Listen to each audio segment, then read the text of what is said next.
You're listening to the Candid Comms podcast with Rachel Miller. Tune in for practical advice and inspirational ideas to help you focus on all things internal communication related. Hello and welcome to the show. Today we are going to be discussing the topic of relevancy, and you will leave with one thing to know, one thing to do, and one thing to think about. Are you ready? Let's get started. We are living in an age of relevancy. It is showing up in all the conversations that I'm having with internal communicators around the globe. If you have questions like, how do I know if my internal comms channels are working well? How can I help leaders be better communicators? What should we do about artificial intelligence? How can we involve frontline workers in our internal communication? How can we best prepare for the changes that we're facing? The answer to them all, and what we need to know, is relevancy. The dictionary definition of relevancy is the quality or state of being closely connected or appropriate. Relevancy is the key to unlock questions of value for internal communicators and how to cascade properly. It also unites some of the trends that I've been speaking about with clients over the past year or so. But all of those are topics for another day. What I want you to know is how to use relevancy in your work. If you want to know if channels are working well, test how relevant they feel for employees. If you're not sure if they are, ask your employees. Your leaders can be better communicators by making sure what they are talking about feels relevant for employees. If you're struggling to know what to do about artificial intelligence, how is it relevant for your organisation? What business problems can you solve using it? If you want to involve frontline workers, how can you involve their supervisors or line managers so communication feels relevant? If you need to prepare for changes, do you know how relevant the changes are for employees? How well informed are you about their current feelings on the topic? Did you notice how many times the word feel or feelings occurred in those answers? For today's internal communicator, anything you are working on that involves your people, involves employees, and how you're communicating, we need to make sure that we are checking for relevancy. Something I want you to do is to really observe how often relevancy crops up in your organisation. I've been intentionally observing when relevancy crops up, and it's constant. The thought was sparked when I was writing my book, Internal Communication Strategy, in 2023. I was writing about my global, local, me and me, local, global model, which is known as my internal communication relevancy model, and observing how organisational communication has evolved beyond that hierarchical and linear approach. It's rarely one way or two way. It's multi-directional, messy, and is to be encouraged and celebrated. I'll include a copy of that model in the show notes at allthingsic.com/podcast in the show notes for this episode, so you can see and visualize the me, local, global model. I've been using that model for years. It starts at the top with global, then local, then me. And there are arrows between global to local, local to me. And that's how we plan communication. I know I've spoken about it before on the Candid Comms podcast. And what happens is you are translating from maybe a CEO to people manager. That's the shift from global to local. And then the people manager to their team. This is what this means for you. This is what it means for me, etc. is the shift from local to me. And for years, I've been flipping and inverting that model to then, that's how we plan global, local, me. But actually, for our people, for our employees, they think the opposite round. It's me, local, global. It's that way round. So that's what I've been doing. I've been flipping and inverting that model for years and years and years. And the reality today is that communication isn't linear, it is messy. And what I've realised, having drawn it on flip charts since 2016, I've featured it in All Things I See workbooks, I've created intranets using it, particularly the inverted model, where I've started with me content at the top, then local, then global. And I've helped clients think through what it means for their organisation. So we're now planning with a me approach at the forefront. So that is creating those intranets with that content at the top. So it's your team, your department, your brand or your country, and then branching down into local and finally putting global content at the bottom. Why? Well, if you've ever designed an intranet the other way around, global, local, me, and observed employees' behaviours, here's the key thing, comms friends, they scroll to the bottom of their screen or device to reach the news which feels relevant for them, the me layer. But now things have changed. So I've created a new version of the model which reflects the reality of today's organisations. And I've shared it in keynotes that I've given for global clients, comms teams, and I've been sharing it in person at All Things I See Live, my quarterly conversations for up to 25 in-house communicators in London. And what I've done now is, as I was mapping it out for my book, I realised that it isn't that linear model anymore, it's circular. So I've called it the circular relevancy models because it now allows conversations to flow from me to global and vice versa. And that shift is huge inside organisations. No longer do employees have to go through their line manager or their country manager to communicate with the CEO. We encourage, we equip and we empower our employees to share their thoughts directly. And we do the same for our CEOs. This is a monumental shift from an internal communication perspective. We've had that technology in place inside organisations for years, probably about nearly 20 years in terms of digital workplaces and intranets. CEOs are known to host Ask Me Anything sessions and facilitate discussions inside organisations, removing that hierarchical layer that can create a barrier to effective communication. For some organisations, this is now really commonplace, and I welcome that change. However, for many organisations, their culture doesn't permit that circular flow of relevancy. And I find that when communication doesn't flow inside an organisation, it gets lost and relevancy decreases. It feels tangled and it feels stuck at the local layer or the permafrost of manager communication, as one client described that layer to me.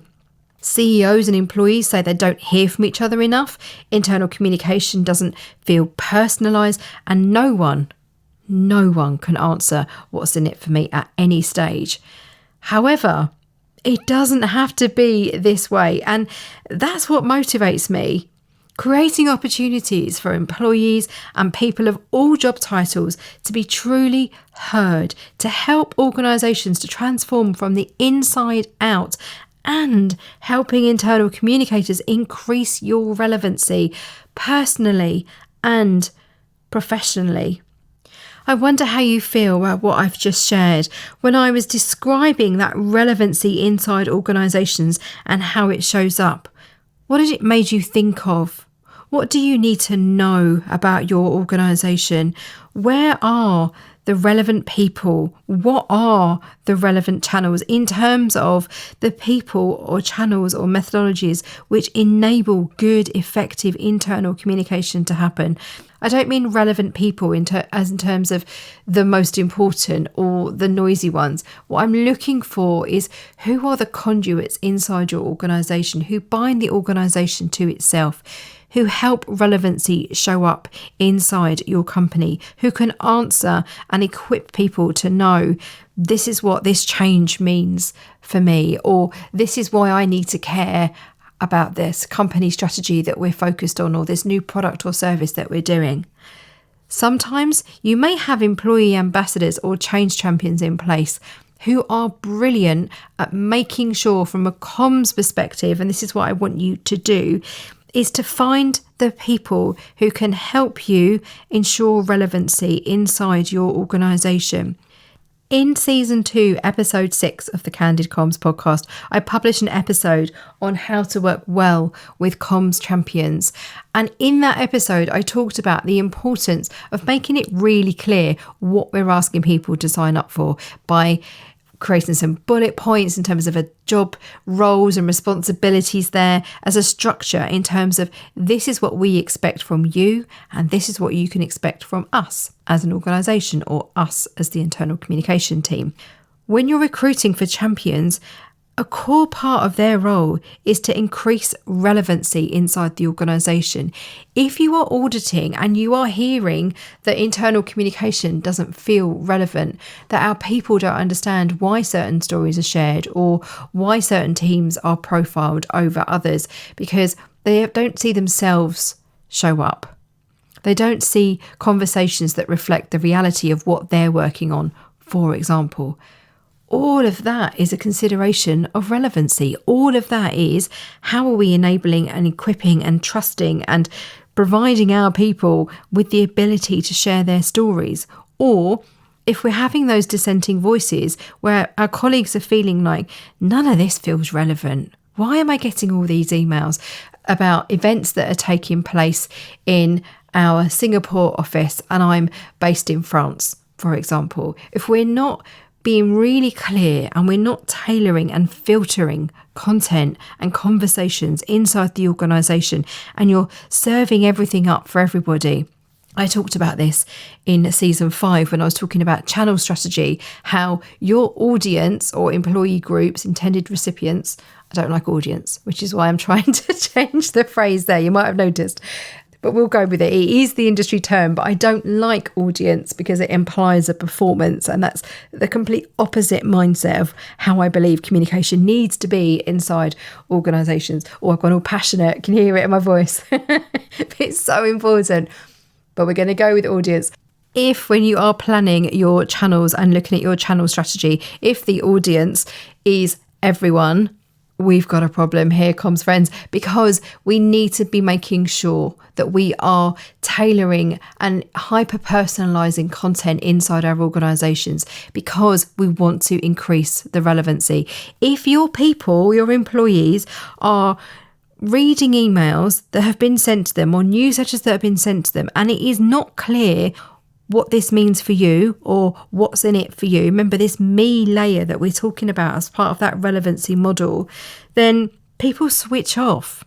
I've found this in organisations where there's a rule in place and people just move emails from internal communication to the bin or they move them into a subfolder because it feels like this is never relevant for me. I don't know why I get all of these emails. I don't know why I'm being told all of this stuff. It's just noise. So the call to action for us, comms friends, and something that you need to do is if you're trying to increase the relevancy of your internal communication inside your organisation, you need to be making sure that you are appropriately making sure that you're categorising content by audience group. So your one column on your channels matrix where the audience column is there, or employee group, it really jars with me, audience, it can't be everyone. If all of your channels go to everyone, everything is a blanket approach across your organisation, then your channels are not working hard enough for you. Yes, let's address the elephant in the room. It is really difficult, harder than it needs to be in some organisations. I feel your pain.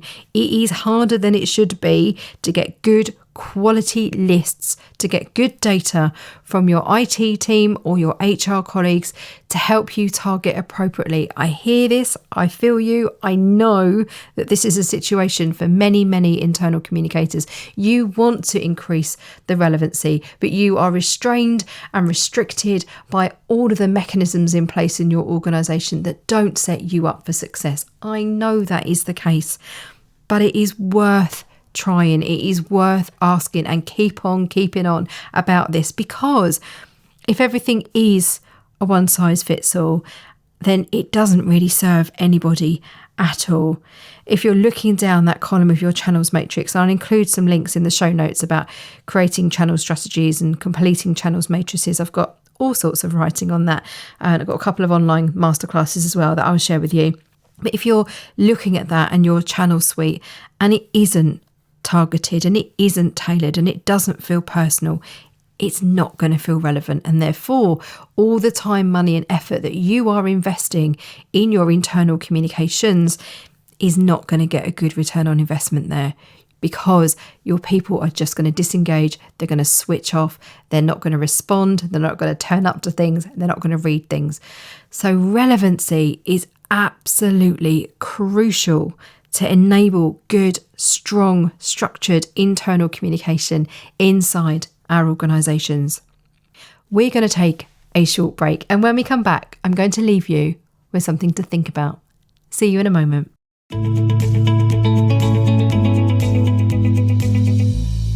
The Candid Comms podcast is brought to you by All Things I See. My brilliant team and I offer consultancy, training and one-to-one support to advise internal communicators so you can thrive in your role. I established the business back in 2013, and over the years we have helped thousands of in-house internal communicators increase your skills, knowledge and confidence. See allthingsisee.com to find out more. You'll discover the latest offers and can explore on-demand, in-person and virtual courses. You'll find 1,800 blog posts on all things internal comms related, and it's the way to order a signed copy of my book, Internal Communication Strategy. See allthingsisee.com.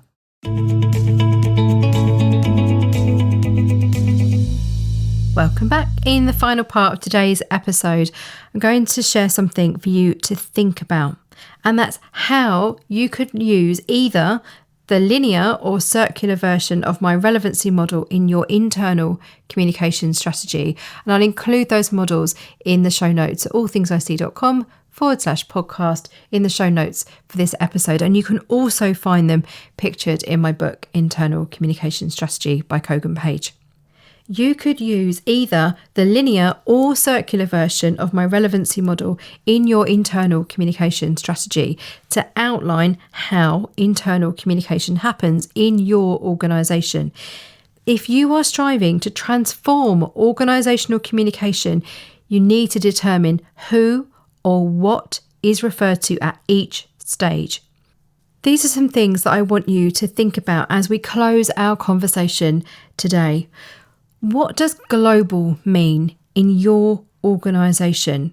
Who or what does it relate to? It might be your CEO, as I mentioned earlier, or it might be that you have it very localised. It might be a regional manager, and then there's a branch manager, and then there's a line manager. Like, you know better than I do for your organisation which of those feel relevant. So think about that. If from a global perspective, who or what is referred to? What does local mean? Who or what? And then what does me mean?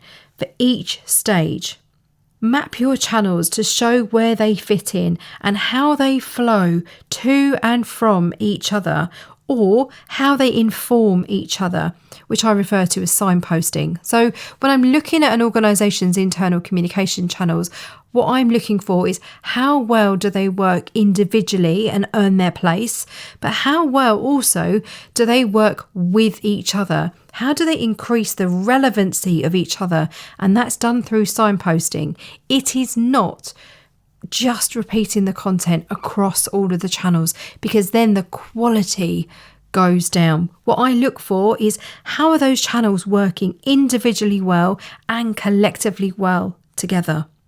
Another tip for you, another consideration is how does relevancy increase or decrease in your organisation?